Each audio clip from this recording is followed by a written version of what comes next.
Collectorate కార్యాలయంలో రైతు భరోసా పథకంపై రాష్ట్ర ఉప ముఖ్యమంత్రి బట్టి విక్రమార్క సమావేశాన్ని నిర్వహించారు. ఖమ్మం కలెక్టరేట్ కార్యాలయంలో రైతు భరోసా పథకంపై రాష్ట్ర కేబినెట్ కమిటీ చైర్మన్, రాష్ట్ర ఉప ముఖ్యమంత్రి, ఆర్థిక ఇంధన శాఖల మంత్రి బట్టి విక్రమార్క మల్లు అధ్యక్షతన ఉమ్మడి ఖమ్మం జిల్లా విస్తృత స్థాయి సమావేశాన్ని నిర్వహించారు. సమావేశంలో కేబినెట్ సభ్యులు, రాష్ట్ర వ్యవసాయ, మార్కెటింగ్, సహకార, చేనేత, జౌళి శాఖల మంత్రి తుమ్మల నాగేశ్వరరావు, రాష్ట్ర రెవెన్యూ, హౌసింగ్, సమాచార, పౌర సంబంధాల శాఖల మంత్రి పొంగిలేటి శ్రీనివాస్ రెడ్డిలు పాల్గొన్నారు. ఇట్టి సమావేశంలో రైతులు, శాస్త్రవేత్తలు, డాక్టర్లు, లాయర్లు, జర్నలిస్టులు, వివిధ వర్గాల వారు హాజరై రైతు భరోసా అమలుకు అభిప్రాయాలు, సూచనలు చేశారు. సమావేశానికి హాజరైన ఉప ముఖ్యమంత్రి బట్టి విక్రమార్క మాట్లాడుతూ రాష్ట్ర వనరులు, సంపదను ప్రజలకే పంచుతామన్నారు. వ్యవసాయ రంగాన్ని కాపాడుకుందామని పేర్కొన్నారు. రాష్ట్ర ఆర్థిక పరిస్థితి, ప్రజల జీవన భృతికి దోహదపడుతున్న రైతులకు పెట్టుబడి సాయం కింద రైతు భరోసా ఇస్తామని ఎన్నికల్లో హామీ ఇచ్చామన్నారు. ఇచ్చిన హామీని అమలు చేయడం కోసం ఇందిరమ్మ రాజ్యంలో ఏర్పడిన ప్రజా ప్రభుత్వం దృఢ సంకల్పంతో ఉంది అని పేర్కొన్నారు. రైతు భరోసా పథకం ఒక రైతుగా నా అభిప్రాయం తెలియజేయడానికి వచ్చాను సార్. ఇక్కడికి రైతు భరోసా పథకం అంటే రైతు పెట్టుబడి సాయం సార్. ఈ పెట్టుబడి సాయం అసలైన సాగు చేసే రైతుకి, చిన్న సన్నకారు రైతుకు మాత్రమే అందాలని ఈ ప్రభుత్వాన్ని ఒక రైతుగా నేను కోరుకుంటున్నాను సార్. గత ప్రభుత్వం చేసినట్టు పెద్ద పెద్ద భూ కవతాలకి, కొండలకి, గుట్టలకి, కమర్షియల్ ల్యాండ్స్ కాకుండా సాగు చేసే చిన్నకారు రైతులకు మాత్రమే ఈ పథకం అందే విధంగా ఈ గవర్నమెంట్ చేయాలని కోరుకుంటున్నాను సార్. అలాగే గౌరవ వ్యవసాయ శాఖ మంత్రి గారికి ఒక రైతుగా చిన్న సూచన సార్. రైతులు భూసార పరీక్ష చేయించి రైతులకు కావాల్సిన ఎరువులు మాత్రం, ఆ భూమికి సరిపడే ఎరువులు మాత్రం ఆ లోకల్ ఏవో గారులు సిఫార్సు చేసిన మేరకు ఎరువులు వాడే విధంగా అది చేయాలని కోరుకుంటున్నాం సార్. అది లేకపోవడం వల్ల భూమిలో ఏముంది ఏం లేదని తెలియక విచ్చలవాడి ఫెర్టిలైజర్తో పాటు మైక్రోన్యూట్రియన్స్ లేక విచ్చలవాడి ఫెర్టిలైజర్ వాడటం జరుగుతుంది సార్. అది కొంచెం పరిగణలోకి తీసుకోవాలని మంత్రి గారిని కోరటం జరుగుతుంది సార్. Thank you sir. పాత పద్ధతిలో కాకుండా సాగులో లేని భూములకు ఇవ్వకుండా ఎవరైతే సాగు చేస్తున్నారో నిజమైన రైతుని కొంత పెద్ద మనసు చేసుకొని మీరు రైతులకు సహాయపడవలసిందిగా నేను మీకు రెండు చేతులు జోడించి నమస్కరిస్తూ కోరుకుంటున్నాను సార్. నమస్కారము. ఈ రైతు భరోసా అనేది, భరోసా అంటేనే అది పేదవాళ్ళకి సంబంధించిన వర్డ్ అన్నా, ఖచ్చితంగా భరోసా సన్నకారు రైతులకే ఇవ్వాలి. సన్నకారు రైతులు అనేది కూడా అంటే మేము దాన్ని మినిమం అంటూ ఏం చెప్పలేం. సన్నకారు రైతులు మధ్య తరగతి కుటుంబం వాళ్ళు, భూస్వాములకి, ఆర్థికంగా ఉన్న వాళ్ళకి, గవర్నమెంట్ ఎంప్లాయీస్కి వాటన్నిటి కూడా రద్దు చేయాలన్నా తప్పకుండా. అంతే ఈ కట్ చేసిన ఈ అమౌంట్ను కూడా ఈ ప్రజాధనాన్ని అనేది దుర్వినియోగం చేయకుండా ఈ కౌలు రైతులకు, అంటే మనం కౌలు రైతులకు సహాయం అనేది ఎలా చేయాలంటే కౌలు రైతులకు ఇత్తనాల దగ్గర నుంచి మందులు, వాళ్ళకి కెమికల్స్ కానీ ఈ పెస్టిసైడ్స్, ఫెర్టిలైజర్స్ వాటిని అందుబాటులో కొంచెం వాళ్ళకి ఇవ్వాలి. వ్యవసాయ పరికరాలు కూడా వాళ్ళకి అందించాలి. రాష్ట్రంలో ఉన్నటువంటి సాగులేనటువంటి భూములన్నిటి కూడా రైతు బంధుని వర్తింపజేయవద్దు అనేది ప్రధానంగా కోరుకుంటా ఉన్నాం. అదేవిధంగా మీరు అన్నట్టు ఐటీపీఎన్స్కి చిన్నకారు రైతులకు మాత్రమే దీన్ని వర్తింపజేసి మిగతా రైతులందరినీ దీని నుంచి పక్కకు జరిపి, అదేవిధంగా కౌలు రైతుల విషయంలో కూడా రైతు అనుమతి ఇచ్చినప్పుడు వారికి చెందిస్తే మంచిగా ఉంటుంది. దాంతోపాటు వారికి ఏమైనా సబ్సిడీ పథకాలు, ఈ ట్రాక్టర్లకు ఇంప్లిమెంట్స్ కానీ మిగతా విషయాల్లో కానీ వారికి కూడా సాయం చేస్తే బాగుంటుంది అనేది మా అభిప్రాయం. ప్రధానంగా గత ప్రభుత్వంలో రైతు బంధు పేరుతోటి రైతుకు చేయూతనిచ్చేటటువంటి ఈ ఇంప్లిమెంట్స్ అన్నిటిని కూడా రద్దు చేయడం జరిగింది.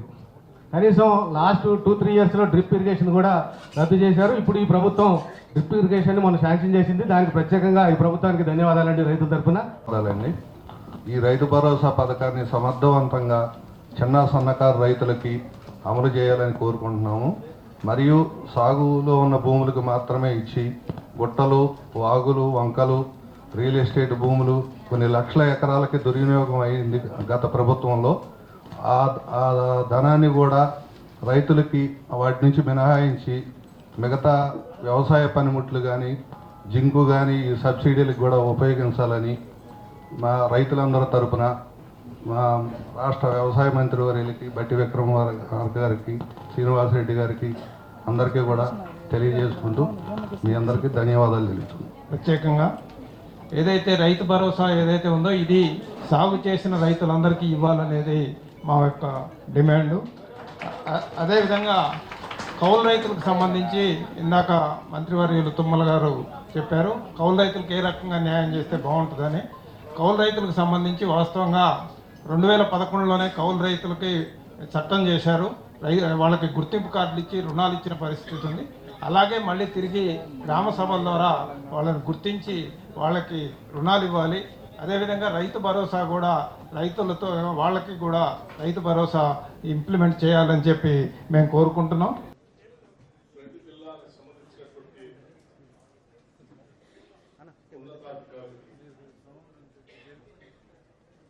వ్యవసాయ శాఖకు సంబంధించిన అధికారులందరికీ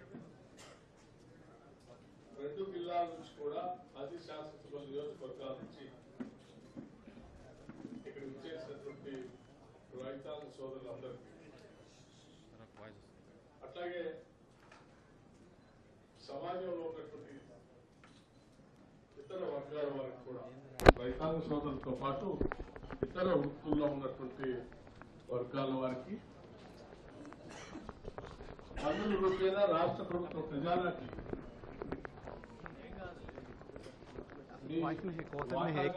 జమ చేస్తున్నటువంటి ప్రతి పన్ను కట్టేటువంటి పెద్దలందరికీ ముందుగా నా హృదయపూర్వకమైనటువంటి నమస్కారాలు. మీ అందరికీ తెలిసిందే, ఈరోజు రాష్ట్రంలో ఇందిరమ్మ రాజ్యం ప్రజాప్రభుత్వం ఏర్పడి ప్రజా సంక్షేమ కార్యక్రమాలతో పాటు అభివృద్ధి కార్యక్రమాలు రెండింటినీ రెండు కళ్ళలా తీసుకొని ముందుకు పోతున్నటువంటి విషయం కూడా మీ అందరికీ తెలిసింది. అయితే ఈ ప్రభుత్వం ఏర్పడే ముందు కాంగ్రెస్ పార్టీ ఆధ్వర్యంలో ఆనాడు రాష్ట్ర కాంగ్రెస్ కమిటీ అధ్యక్షుడిగా ఉన్నటువంటి రేవంత్ రెడ్డి గారు ఈనాడు ముఖ్యమంత్రిగా బాధ్యతలు చేపట్టి ఆనాటి ఎన్నికల కంటే ముందు రాష్ట్ర ప్రజలందరికీ కూడా కాంగ్రెస్ పార్టీ తరఫున మేము కొన్ని గ్యారంటీలు, కొన్ని హామీలు కూడా ఇచ్చాం. ప్రజాప్రభుత్వాన్ని ఏర్పాటు చేసుకుందాం, రాష్ట్ర వనరుల్ని, సంపదని రాష్ట్ర ప్రజలకే పంచుదాం. అలా పంచే కార్యక్రమంలో భాగంగా రాష్ట్రంలో ప్రధానంగా పెద్ద ఎత్తున ఆధారపడి ఉన్నటువంటి వ్యవసాయ రంగాన్ని కాపాడుకుందాం. అట్లాగే వ్యవసాయ రంగాన్ని వారి వృత్తిగా తీసుకొని ఈ ఆర్థిక పరిస్థితికి, ప్రజల యొక్క జీవన భృతికి పెద్ద ఎత్తున ఉపయోగపడుతున్నటువంటి రైతాంగ సోదరులకి పంట పండించడానికి పెట్టుబడి భరోసా కల్పించడానికి రైతు భరోసా కూడా ఇస్తామని చాలా స్పష్టంగా చెప్పాం. ఆ రైతు భరోసా ఇచ్చినటువంటి హామీ మేరకు అమలు చేయాలన్నటువంటి దృఢ సంకల్పంతో ఈరోజు ఈ రాష్ట్ర ప్రభుత్వం చాలా స్పష్టంగా ఉంది. ఇప్పటికే ప్రభుత్వం ఏర్పడిన తర్వాత రైతు బంధు పేరు మీద మేము నిధులు విడుదల చేసి, అందరికీ ఒకటేసారి నిధులు విడుదల చేసి రైతాంగ సోదరులకి వారి అవసరం నిమిత్తం సమయానుకూలంగా రిలీజ్ చేసిన విషయం కూడా మీ అందరూ తెలిసిందే. అయితే రైతు భరోసా అమలు చేయడం కోసం ఈ రాష్ట్ర ప్రభుత్వం ఏర్పడిన తర్వాత మొట్టమొదటిసారిగా రేపు అంటే ఈ నెలలోనే రాష్ట్ర ప్రభుత్వ బడ్జెట్ కూడా ప్రవేశపెడతా ఉన్నాం. అంటే మనం గతంలో ప్రవేశపెట్టింది ఫుల్ బడ్జెట్ కాదు, ఓట్ ఆన్ అకౌంట్ బడ్జెట్ మాత్రమే ప్రవేశపెట్టారు. ఇప్పుడు కేంద్ర ప్రభుత్వం బడ్జెట్ ప్రవేశపెట్టిన తర్వాత ఆ బడ్జెట్ లో రాష్ట్ర ప్రభుత్వానికి వస్తున్నటువంటి వాటాని, అక్కడి నుంచి వస్తున్నటువంటి సెంట్రల్ స్పాన్సర్డ్ స్కీమ్స్ ని వాటన్నిటిని చూసిన తర్వాత రాష్ట్ర ప్రభుత్వం తరఫున ఫైనల్ గా ఒక బడ్జెట్ ని మొట్టమొదటిసారి పూర్తి స్థాయి బడ్జెట్ ని ప్రవేశపెట్టబోతా ఉన్నాం. ఈ ప్రవేశపెట్టే ముందే మనం ఆనాడు ఇచ్చినటువంటి రైతు భరోసా కార్యక్రమానికి రాష్ట్ర వ్యాప్తంగా ఉన్నటువంటి రైతాంగ సోదరులు, వివిధ రంగాలకు సంబంధించినటువంటి స్టేక్ హోల్డర్స్ అందరితో కూడా మాట్లాడి ఈ రైతు భరోసా కార్యక్రమానికి విధి విధానాలు రూపకల్పన చేయాలనేటువంటి ఆలోచనతోనే రాష్ట్ర ప్రభుత్వం ఒక కేబినెట్ సబ్ కమిటీని కూడా నియమించింది. ఆ కేబినెట్ సబ్ కమిటీలో నేను, మంత్రివర్యులు తుమ్మల నాగేశ్వరరావు గారు, శ్రీధర్ బాబు గారు, పొంగులేటి శ్రీనివాసరెడ్డి గారు సభ్యులుగా ఉండి విధి విధానాల రూపకల్పన చేయాలని అన్నప్పుడు మేము మొట్టమొదటి సమావేశం ఏర్పాటు చేసుకొని రాష్ట్ర వ్యాప్తంగా ఉన్నటువంటి అన్ని పాత జిల్లాల్లో అన్ని వర్గాల ప్రజల యొక్క ఆలోచనల్ని పరిగణ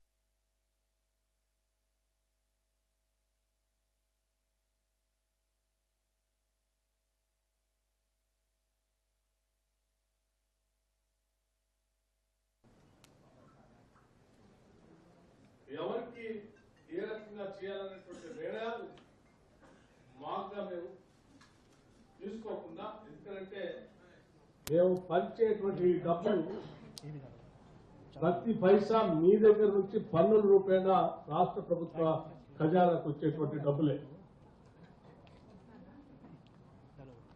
ఈ వచ్చే ప్రతి పైసా కూడా ప్రజల చెమట, వారి శ్రమతో వస్తున్నటువంటి పన్నుల రూపాయలు వస్తున్న డబ్బు. కాబట్టి ఈ పంచే కార్యక్రమాన్ని మేము కస్టోడియన్స్ గా ఈ పంచే కార్యక్రమాన్ని రాష్ట్ర ఉప ముఖ్యమంత్రి భట్టి గారికి, రెవెన్యూ మంత్రి శ్రీనివాసరెడ్డి గారికి, ఎంపీ రఘురామరెడ్డి గారికి,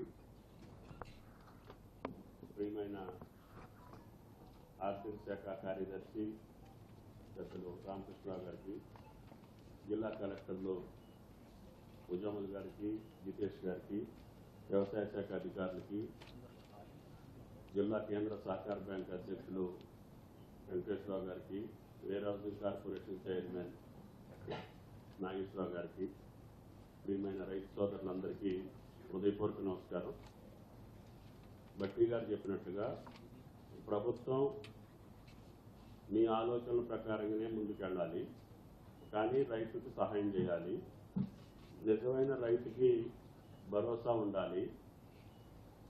అటువంటి సూచనలు రైతు కానిటువంటి పెద్దల దగ్గర నుంచి కూడా రాష్ట్రంలో దీని మీద ఒక అభిప్రాయం సేకరించి గతంలో జరిగినటువంటి పద్ధతుల్లో ఏమి లోపాలు జరిగినాయి, దానివల్ల జరిగినటువంటి ఆర్థిక నష్టం మీ కళ్ళ ముందు ఉంది.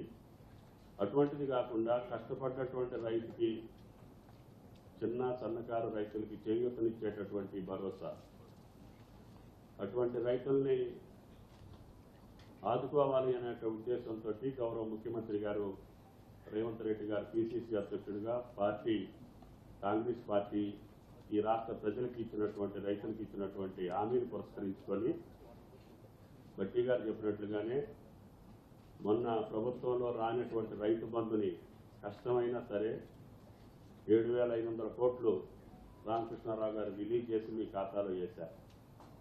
మళ్ళీ ఇప్పుడు రుణమాఫీ కూడా చేసి దీని తర్వాత మళ్ళీ రైతు భరోసాని చేయాలి అనంటే క్రమ పద్ధతుల్లో న్యాయమైన రైతుకి, పేద రైతుకి ఏ రకంగా సహాయం అందించాలి, అది రైతుల యొక్క మనోభావాలకు తగ్గట్టుగా ఉండాలనే ఉద్దేశంతో కన్వీనర్గా ఈ యొక్క సబ్ కమిటీ నిర్వహించేటటువంటి బట్టి గారు అన్ని జిల్లాలకు ఒకసారి వెళ్ళొద్దాము, మనవాళ్ళతో కూడా కొంతమందితో మాట్లాడితే వాళ్ళ అభిప్రాయం కూడా తీసుకుందాము. మనం ఏకపక్షంగా మనం ఇట్లా చేద్దాం అట్లా చేద్దామని మనం ఏమనుకోవద్దు. ప్రభుత్వం ఓపెన్ మైండ్ తోటి ఉంది కాబట్టి ఈ రాష్ట్ర రైతాంగం యొక్క పరిస్థితులు తెలిసినటువంటి, కష్టాలు తెలిసినటువంటి అందరితో కూడా సంప్రదించి మనం నిర్ణయం తీసుకుంటే బాగుంటుంది. ఈ శాసనసభ లోపలనే అన్ని జిల్లాలు ఒకసారి వెళ్ళొద్దామని చెప్పి బట్టి గారు మొట్టమొదటిసారిగా మన జిల్లాని ఎన్నుకోవటం, వ్యవసాయ మంత్రిగా, ఆర్థిక మంత్రిగా, రెవెన్యూ మంత్రిగా మేము ముగ్గురు ఉన్నాం కాబట్టి ఈ కమిటీలో కూడా ముఖ్యమంత్రి గారు ఈ ముగ్గురిని నియమించడం జరిగింది. వారి సూచన మేరకి ఈ సమావేశాన్ని ఏర్పాటు చేశాం. కాబట్టి దయచేసి బట్టి గారు చెప్పినట్టుగా మీ మనసులో ఉన్నది ఏది చేస్తే పక్క రైతులకి, చిన్న రైతులకి, సన్నకారు రైతులకి ఈ న్యాయం జరుగుద్ది, వాళ్ళకి ఏ రకమైనటువంటి వెసులుబాటు ఇవ్వగలుగుతుంది ఈ ప్రభుత్వం అనేది మీ మనసుల్లో మాట చెప్పాలని చెప్పి విజ్ఞప్తి చేస్తూ, ప్రభుత్వానికి ఈ రోజుకి ఏ ఆలోచన చేయలేదు. 10 జిల్లాల రైతుల యొక్క మనోభావాలు తెలుసుకున్న తర్వాతనే ప్రభుత్వం నిర్ణయం ఉంటుంది. కాబట్టి దాని గురించి పేపర్లో వచ్చేదో లేదో మీడియాలో వచ్చేది ఏది కూడా వాస్తవం కాదని చెప్పి మీకు చెప్పదలుచుకున్నాం. Thank you. ధన్యవాదాలు సార్. ఇప్పుడు గౌరవనీయులైన రెవెన్యూ శాఖ ఉప ముఖ్యమంత్రి వర్యులు బట్టి విక్రమార్క గారికి, సహచార మంత్రి వర్యులు తుమ్మల నాగేశ్వరరావు గారికి, ఎంపీ గారికి, ఆర్థిక శాఖ ముఖ్య కార్యదర్శి గారికి, ఇద్దరు కలెక్టర్లకి, అగ్రికల్చర్ డిపార్ట్మెంట్ వారికి, అదే రకంగా ఎమ్మెల్యేలు ఉన్నారు, కార్పొరేషన్ చైర్మన్లు ఉన్నారు, ఇంకా ముఖ్యులు చాలామంది ఉన్నారు. వారందరికీ, ఈ కార్యక్రమానికి హాజరైన మీడియా మిత్రులందరికీ, ముఖ్యంగా రైతులతో పాటు ఈ రాష్ట్ర ప్రభుత్వానికి సూచనలు ఇవ్వటానికి, రైతులు ఎలా చేస్తే బాగుంటుందో రాష్ట్ర ప్రభుత్వం నిర్ణయం తీసుకోవటానికి ముందే మీ సూచనలు తెలపడానికి విచ్చేసిన ప్రతి ఒక్కరికి రాష్ట్ర ప్రభుత్వ పక్షాన, నా పక్షాన మనస్ఫూర్తిగా కృతజ్ఞతలు, అభినందనలు తెలియజేస్తున్నాను. పెద్దలు బట్టి గారు చెప్పినట్లు ఈ రాష్ట్ర ప్రభుత్వం నుంచి ఖర్చు పెట్టే ప్రతి రూపాయి రాష్ట్ర ప్రజలు వివిధ రూపాలలో రాష్ట్ర ప్రభుత్వానికి చెల్లిస్తున్న డబ్బు అనేది ఈ రాష్ట్రాన్ని పరిపాలిస్తున్న మా అందరికీ తెలియంది కాదు. గత ప్రభుత్వంలో ఏ స్కీములు ఏర్పాటు చేసినా,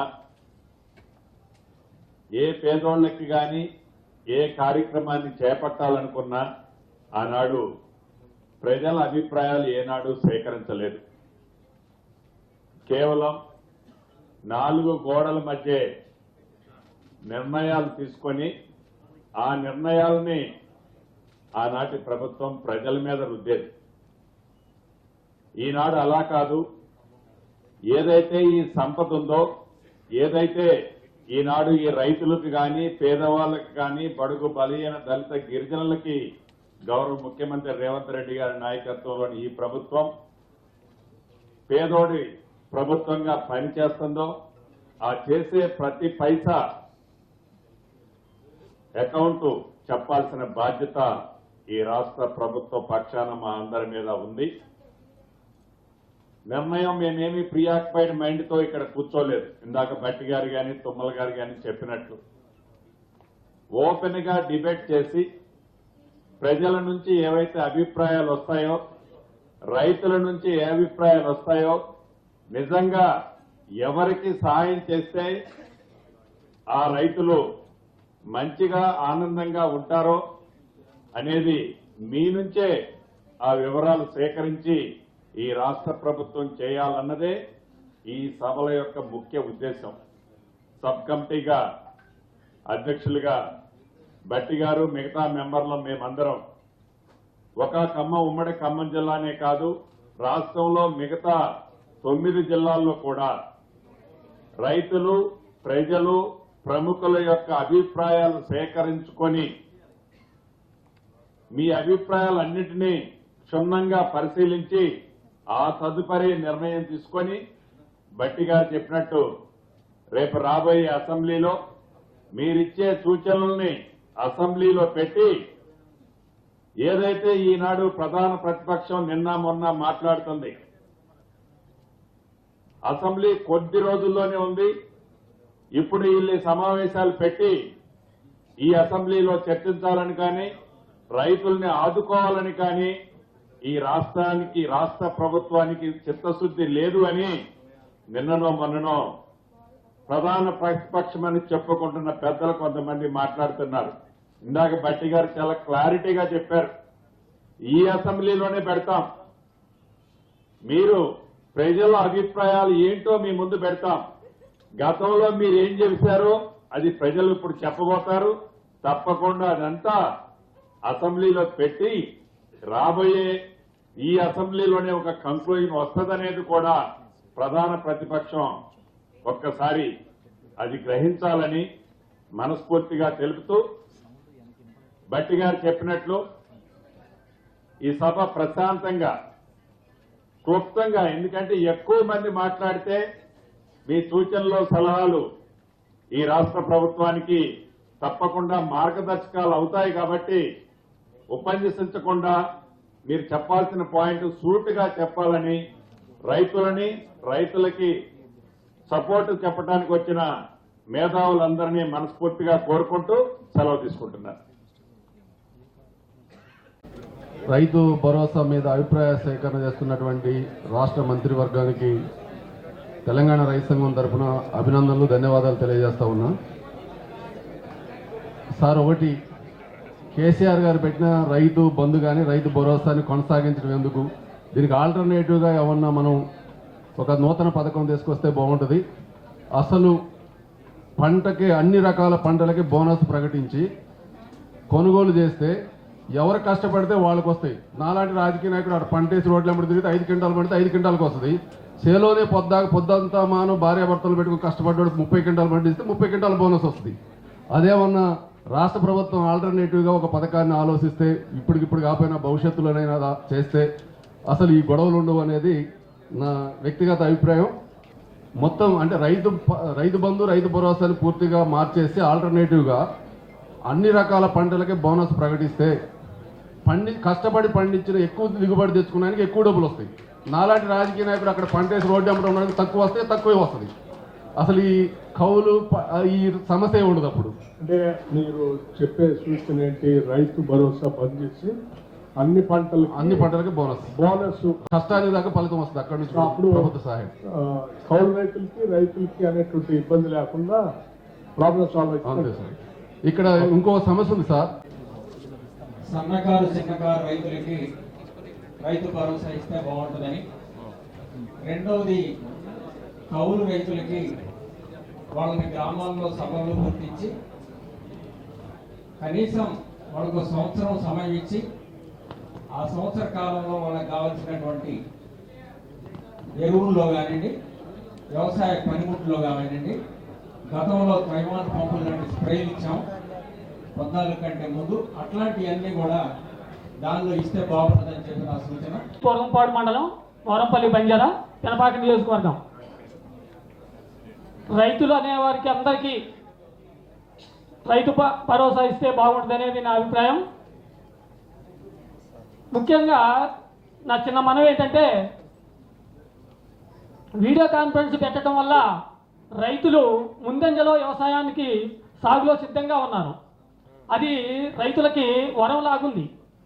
నియోజకవర్గానికి ఒకటే పెట్టారు, అది మండలానికి ఒకటి పెడితే బాగుంటుంది అనేది నా అభిప్రాయం. Thank you sir. వ్యవసాయం పెద్ద సంక్షోభంలో ఉంది కాబట్టి వ్యవసాయం అంతా కౌలు రైతుల చేతుల్లోకి పోయింది. వ్యవసాయదారులందరూ రైతు బంధు తీసుకొని ఈ వ్యవసాయం చేయకపోయినా నాకు అవసరం లేదు, నాకు రైతు బంధు వస్తుంది, నేను హాయిగా కూర్చోవచ్చు అనే క్రాప్ హాలిడే ప్రకటించే పరిస్థితి ఈ రోజు వస్తుంది. కాబట్టి వ్యవసాయం చేసే రైతుకే రైతు బంధు ఇవ్వాలి. రైతు బంధు ఇవ్వాలి. ఆయన కౌలు రైతు అయినా పర్వాలేదు, యాజమాన్య అయినా, సొంత భూమి ఉన్నవాడైనా పర్వాలేదు. కానీ వ్యవసాయం చేసే భూమిలో వ్యవసాయం ఎవరైతే కష్టపడి చేస్తారో వాళ్ళకే రావాలి, రైతు బంధు వాళ్ళకే రావాలి తప్ప ఆయన కౌలుకి ఇచ్చుకుంటాడు. కౌలుకి ఇచ్చేటప్పుడు నాకు ఈ పథకాలన్నీ వాళ్ళకే పోతాయి అనుకుంటే ఆ రైతే చేసుకుంటాడు. రైతు చేసుకున్నప్పుడు ఆ పంట ఎక్కువ దిగుబడి వచ్చేటట్టు చేస్తారు. అందులో ఎక్కువ మంది రైతులు కూడా ముందుకు వస్తారు. ప్రతి వాళ్ళు కౌలు రైతు బంధు తీసుకోవటం, కౌలు తీసుకోవటం, వ్యవసాయాన్ని పెద్ద నిర్వీర్యం చేసే పరిస్థితి వచ్చింది. మా గ్రామంలో ఎన్ని ఎకరాలు భూమి బీడు భూములుగా ఉన్నాయి సార్. ఎందుకంటే రైతు బంధు తీసుకోవటం, అది గొర్రెలకి ఇయటమో బర్రెలకి ఇయటమో వ్యవసాయం చేసే పరిస్థితి లేదు. మన ఆహార ఉత్పత్తులు ఎక్కువగా పెంచాలంటే రైతులందరూ వ్యవసాయం చేయాలి. రైతులు అందరూ వ్యవసాయం చేస్తేనే రైతు బంధు ఇస్తామనే ఒక సిస్టమ్ పెట్టాలి. మీరు సిస్టమ్ పెట్టినప్పుడు ప్రతి ఒక్క రైతు వ్యవసాయం చేస్తాడు. రైతు చేత కానప్పుడు కౌలుకి ఇచ్చుకుంటాడు. కౌలుకి ఇచ్చుకున్నప్పుడు వాడికి వచ్చిన అవసరం ఆయనకే వస్తుంది. అందుకని వ్యవసాయాన్ని నిర్వీర్యం చేయకుండా ఉండాలంటే ఖచ్చితంగా వ్యవసాయం భూమిలో ఖాళీ ఉంచొద్దు. ప్రతి ఎకరాన్ని మనం సాగు చేసే విధంగా ఉండాలి. అంటే రైతు వ్యవసాయం చేసే వాళ్ళకే భరోసా ఇవ్వాలి. భరోసా పథకం అనేది వ్యవసాయం చేసే రైతుకే ఇవ్వాలి. అందుకే వ్యవసాయాన్ని ఇప్పుడు నిర్వీర్యం అయిపోతుంది సార్. భావితరాలకి ఆహార ఉత్పత్తులు కూడా తగ్గిపోయే పరిస్థితి ఉంది సార్. వ్యవసాయం చేసే పరిస్థితి లేదు. నాకు మళ్ళీ కొంతమంది సార్ సుబాబులు వేసుకొని జమాయిలు వేసుకొని ఆహారం పంచి భూములు కూడా నాకు రైతు బంధు వస్తుందిగా, నాకు సంవత్సరానికి ఒక 50,000 వస్తాయి, సంవత్సరానికి 3 సంవత్సరాల మీద 1 లక్ష వస్తాయని వ్యవసాయం సుబాబులు జమాయిలు వేసుకొని ఆహార ఉత్పత్తులు తగ్గించే ప్రయత్నం చేస్తాను సార్. అందుకని వ్యవసాయం ఖచ్చితంగా చేయాలి, పంటలు పండించాలి. డబ్బుల కంటే కూడా ప్రతి రైతు వ్యవసాయం చేస్తున్నటువంటి రైతుకు మేలు జరగాలి అంటే విత్తనాలు, మందుకట్టలు, పురుగు మందులు, సబ్సిడీలో యంత్రాలు, అలాగే మద్దతు ధర, గిట్టుబాటు ధర కనిపిస్తే రైతుకు ప్రత్యామ్నాయంగా బాగుంటుందని నేను అనుకుంటున్నాను సార్. అనురాగానికి అమ్మ ఆదర్శం, ఆరోగ్యానికి Sri Sai homeo stores and clinic. అనుభవం, అర్హత, అంకిత భావం కల డాక్టర్లచే చికిత్స. అన్ని రకాల ఆరోగ్య సమస్యలకు నమ్మకమైన ఎంపిక Sri Sai homeo stores and clinic. Diabetes, కీళ్ల నొప్పులు, సయాటికా, వెన్నుముక సమస్యలు, థైరాయిడ్, నిద్రలేమి, మానసిక సమస్యలు, ఋతు సమస్యలు, అన్ని రకాల దీర్ఘకాలిక వ్యాధులకు ప్రత్యేక హోమియో వైద్యం. అందరికీ అందుబాటులో అంతర్జాతీయ హోమియో వైద్యం Shri Sai homeo stores and clinic. మీ ఆరోగ్య సమస్య ఏదైనా ఇప్పుడు పరిష్కారం సాధ్యం. సైడ్ ఎఫెక్ట్ లేని వైద్యంతో సంపూర్ణ ఆరోగ్యం కొరకు సంప్రదించండి Shri Sai homeo clinic and stores, Bhavani Nagar, Ambedkar Nagar road, old Alwal, Secunderabad. సంప్రదించాల్సిన ఫోన్ నంబర్స్ 9000751751 మరియు 9000422525.